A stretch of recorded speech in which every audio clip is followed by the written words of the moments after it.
Hey guys, welcome to the 1102nd episode of One Piece, which is titled as Sinister Schemes. The operation was to escape the egghead. The episode kicks off with Kuma flying in a hurry to somewhere. Meanwhile, the showdown between Lucci and Sentomaru has wrapped up, with Lucci taking the victory. They decide it's time to take out Dr. Vegapunk once and for all, since he's been causing them a lot of trouble. They scheme to make a break for it, but Stacy drops the bomb that the Navy's ordered them to hold tight until they show up. Lucci is not having it, knowing that if they just sit there, then Vegapunk will slip through their fingers. In the next scene, we encounter Dr. Vegapunk, who expresses that he's always faced hatred for being a genius. Nami then queries, are they really trying to take him out? Recognizing his brilliance and the potential loss for the government if they eliminate him, Vegapunk responds that it's inconsequential, citing his numerous contributions to the government, including the development of navigation tech using sea prism stones, the modification of animals into cyborgs, and extensive research on devil fruits and their applications. He also mentions the seraphim, which is a groundbreaking creation. Listing all this,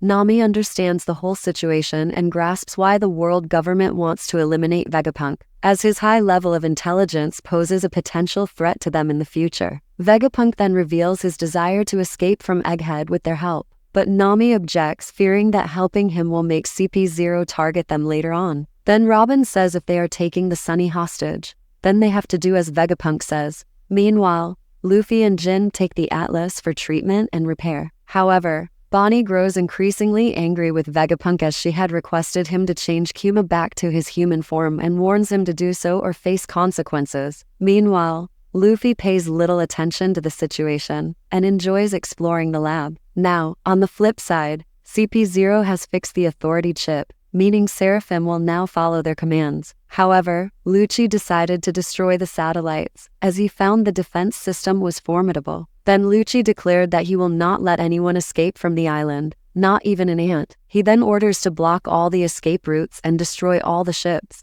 Meanwhile, elsewhere, Kuma crash-landed, terrifying the locals. Despite all this, Kuma stood to his feet, but in the meantime emergency alarms blared throughout the area, warning that Kuma had lost his senses and could be a threat to anyone. CP0 began seizing control of escape routes as per Lucci's orders, while Kaku remarked that their only remaining task was to take down Vegapunk. Then Lilith suggested Vegapunk to attack on CP0, but she faced opposition. Then Shaka says that their goal is to escape safely, not getting engaged in a counterattack. Now Usopp asks, what's gonna happen next? Are they gonna kick off a war? Robin replies that it all hinges on CP0, as they are not interested in a fight. Looking at the situation, we see Sentomaru, who is Vegapunk's guard, is now in unconscious state, and there is no one to stand for Vegapunk. Then Vegapunk grabs a transponder and calls for backup. Suddenly, a girl answers, saying she is only waiting for his order soul,